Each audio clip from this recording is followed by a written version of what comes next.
Hello, now we're going to talk about the Simpson Protocol and all the specifics involved in it so you'll get a much better understanding and full feeling for the protocol itself. Yeah, in the Simpson Protocol, we work in what we call very deep states. So I'm going to talk to you a little bit about what we call the Esdale level, a very deep state of physical relaxation. And before we do that, though, I'd like to get Ted to give me a little bit of history about how Dr. Esdale created this state. Right. The Esdale level is one of the deepest levels, and it was actually discovered by Dr. John Esdale back in 1843 in an Indian prison. He was a surgeon, a Scottish surgeon in an Indian prison. He had a lot of very ill people, prisoners, and can you imagine the conditions there must have been back then? And what would happen was they didn't have chemical anesthesia available to them at the time, and as a result, surgery basically, because of shock, generally meant death to people that were undergoing surgery. So Dr. Esdale, not wanting to give up on these patients, discovered that he decided he wanted to discover something, and he used mesmerism, which was the word for hypnotism at the time. And they used to use passes over the body like this, and eventually, and sometimes it would take 10 days to actually condition a person to go this deeply. But nobody had taken anybody this deeply before. And so when they did this, they discovered that they could actually do natural anesthesia. We all have that capacity within our bodies, as long as our minds and bodies are relaxed enough to allow for it, without shock. And they discovered really was what's so important, they could actually turn off the capillaries and some of the blood supply to areas where they were cutting these people so they didn't bleed out. This is back in 1843. They could actually turn it back on if they needed moistness. Right. It was just totally on and just off at the mind's will. Just amazing. Yeah. So the good part, or even the best part, was that people didn't die from surgery, but even better than that, they had better outcomes in surgery when surgical anesthesia was finally brought in. And the problem was they didn't know what else to do with it. But they were doing surgery with it, and in most instances it worked fine. Eventually they started to use it for childbirth as well. But it really had no interactive usage at all.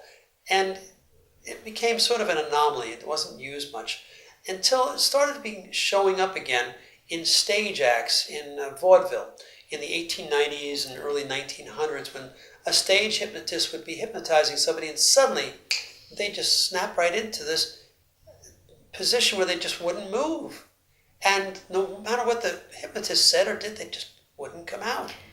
So they didn't know what was happening. Those poor stage hypnotists. It must have been pretty scary for them too, yeah. Right? Well, the funny part is because they would otherwise spend the night in the hoosegow, they would keep a car running at the side entrance to the stage door so that if this happened to them, they could run to the car and take off for the next town. And that's where the myth comes from, right, that you get stuck in, right? And yeah. That myth has been hanging around a long time, and it's just not true. Now, it remained that way, though, until the 1950s, mid-1950s, when a man named Dave Ellman, a highly touted, highly esteemed hypnotist who taught only doctors and dentists and professionals at the time about hypnotism in general, and he discovered how to purposely bring people into this deep state called the Esdale level. He also discovered how to bring them out just by talking to them. So this meant you could take them in and out. And he said at the time, this is the new paradigm in hypnosis, but he couldn't do anything beyond that. So he could do surgery, and he could do dental work, and he could do childbirth, but he couldn't do any interactive change work like therapy work. And so while he used it in years beyond that, it wasn't until just the last 10 years or so that finally somebody figured out how to interactively talk with a patient or client while they're in that deep hypnotic state. And this is the lady right here. Yeah, and simply what happens is, as you can interact from this level in the system we use, is we get the body to go into that Esdale level, but we ask, the mind is incredible, can do anything. We ask that one arm is left in the somnambulism, which is the one before we go into Esdale. Basic hypnosis. So that, basic hypnosis where you can move. So once this arm can move, the rest doesn't want to move, and that's okay. So then we set up what we call an idiomotor response, which means that it's just coming on by itself.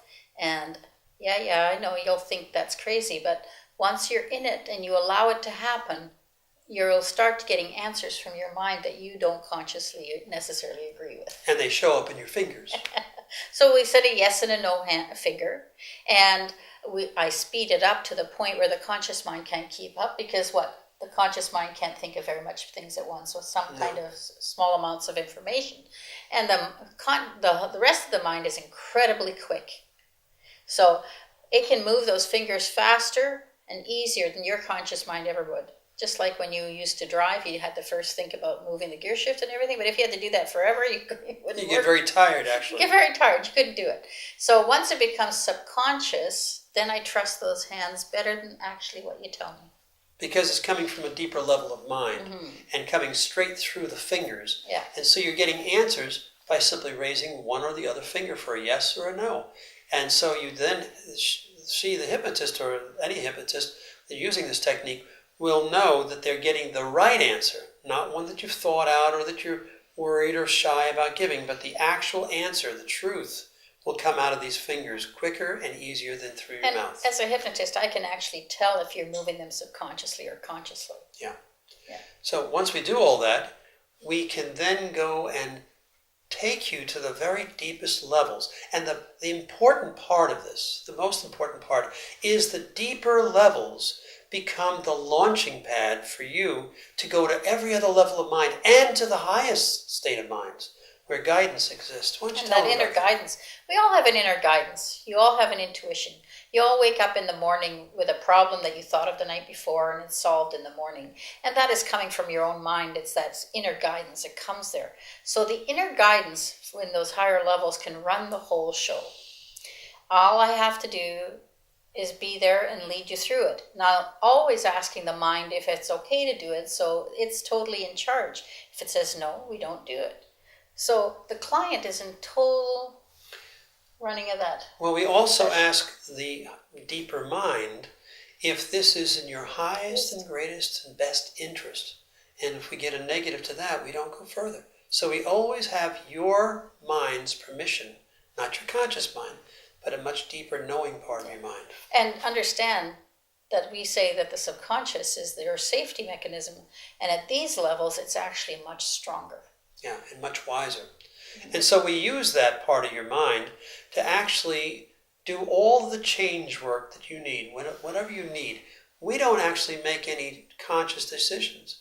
We let your deeper mind tell us what needs to be done. And then many times we don't even know. We don't have to know everything. That's right. All we have to know is that you know.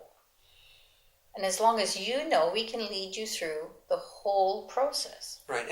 And all the work that gets done within you, not with us, within you. And that's why it's so self-empowering for our clients.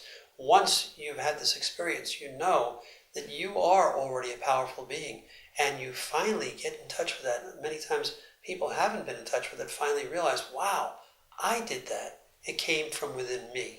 It changes how you feel about yourself and everyone else at the same time. The other thing about it is that once this is done, you can do this all by yourself. You can go into all the levels by yourself in self-hypnosis. And just practicing 5 minutes a day or something can change your whole life. Right. Very quickly. So that's about it for now about the Simpson Protocol. What we thought we might do is give you a demonstration of what it looks like.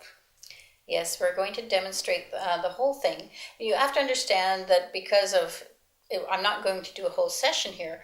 As a client, you get from me triggers to take yourself into there in self-hypnosis. So Ted's going to use his triggers most of the time in this situation, but I want you to see what it looks like and get some idea of it. Yeah. In fact, I'm going to be the volunteer this time, right? Yeah, well. That's good. I like that. I'm ready. All right. Here we go. All right. So Ted, you ready to go into hypnosis? I am. All right. So I always ask my clients if they're ready to go into hypnosis. So he is. So I'm just going to ask him to close his eyes when he's ready.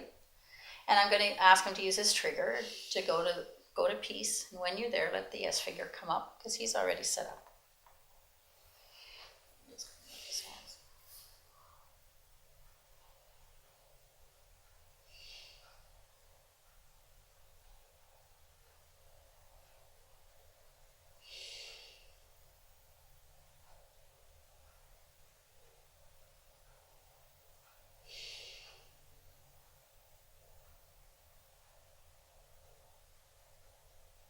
So this is the level where we would set those fingers up like I told you. It would be very simple.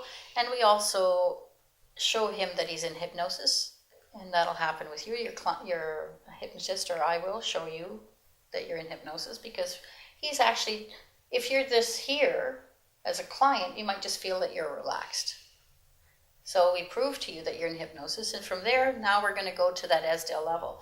And all I have to ask him is to think the word deep. And the yes finger will come up when he's there.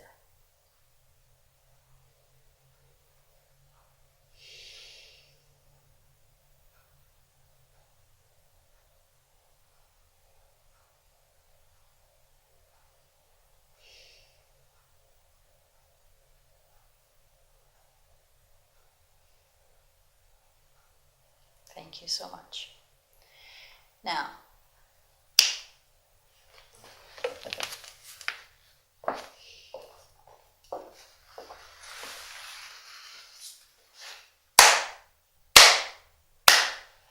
there. So now there's no reaction in the eyes any longer. See that? Nothing.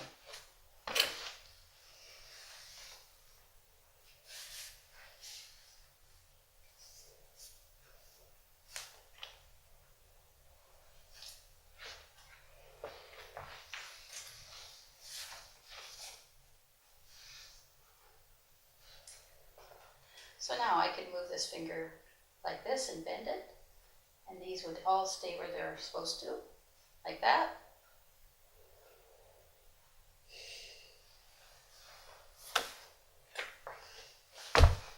So, now we know he's at that deep level. And from here, this is our launching pad to other states. Because now we know we can communicate on this hand. Right now he can't communicate. If he goes higher, we can communicate. But sometimes he goes to such a blissful place, I don't communicate with him very much. It all depends on how high he goes. Because what we ask is that your mind take you to the appropriate level. And so your mind's always in charge of where it takes you. Superconscious mind, can you please take him to high now? When he's there, let the yes finger come up.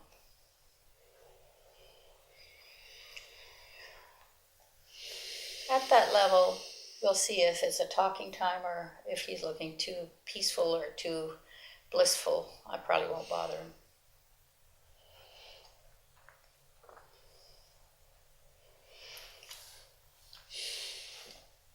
I like to work in this state because he verbally can talk to me if I need it. I still communicate mostly through the fingers because it's not, you don't like to. It's such a pleasant place, you'd rather not have to do that. But I can. And I do ask you to speak to me at times in that area. Now, I wasn't paying attention. Superconscious mind, if he's already there, let the yes finger come up.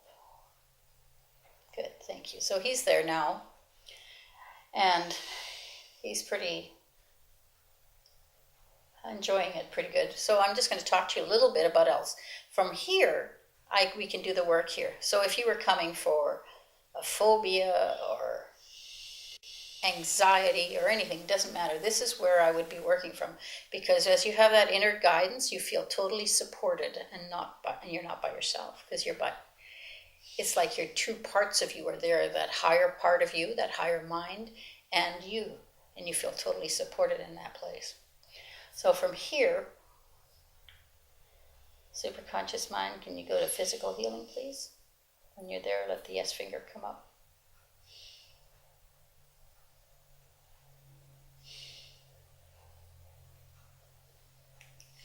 Now, just for interest's sake, I'll just show you how this works. I'm going to ask superconscious mind, is there anything in this body that, yes.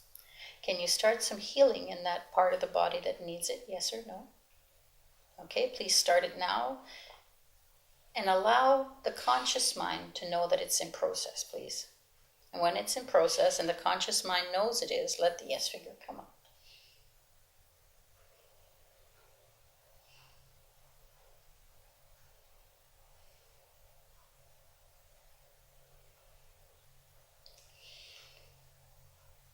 Sometimes I hold hands to my clients like this because thank you, as I'm looking up, I can't look at his hand at the same time, and this way I can tell if there's a movement. So superconscious mind, can you know, program in the healing to happen in the appropriate way for Ted. And when it's programmed in and accepted on all levels of mind, and will continue when we finish this demonstration, let the yes finger come up.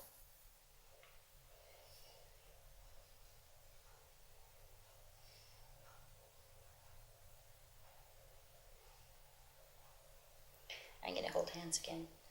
So sometimes this can take a couple minutes. Usually it doesn't take very long. Thank you. So now it's programmed in and it'll happen even after he's stopped here. It'll continue to heal.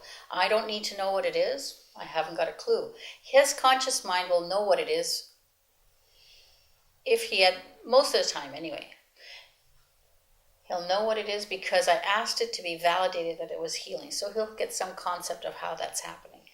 So there's other levels of this, and you get to visit them all. So enjoy the trip, enjoy the change, and enjoy hypnosis. Ted, when you're ready, please come back to the peace level.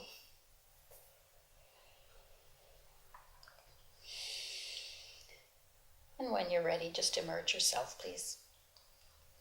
So the whole part of the Simpson Protocol is empowering you to do your own work. We just lead you through it.